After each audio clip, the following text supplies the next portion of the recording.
Members of law enforcement in southern Colorado are getting special training on a growing need in our community. They're learning about mental health from the National Alliance of Mental Illness, or NAMI. KRDO News Channel 13's Dana Molina explains why it's so important.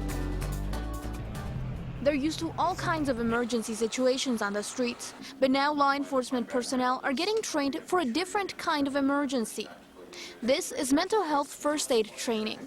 It's a huge need. The El Paso County Sheriff's Office, Fountain Police Department, and Colorado Springs Police Department all came together for the training. There are times when they're in crisis, maybe because of misuse of medication or misuse of illegal drugs, or or overdose, that type of thing, where they're in crisis, law enforcement is contacted or called.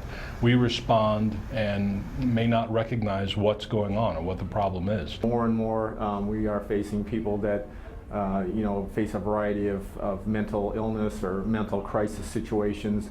They're very, I guess, anxious, many times kind of riled up, and that we want to have multiple tools to be able to deal with people like that rather than resorting to traditional tactics, use of force, something like that. But the class is also meant to help their own mental health, to deal with tragedies like the Planned Parenthood shooting from last year. All of these things are, they cause a crisis, not just for the community, but also for officers and deputies, law enforcement officials who are responding to those things. Even though this class is geared specifically toward law enforcement, NAMI says this kind of training is available to others. There are certain techniques that you can use when someone is having a mental health crisis that can de-escalate the situation, that are more calming. Skills people in this room hope to perfect. In Colorado Springs, Dana Molina, KRDO News Channel 13.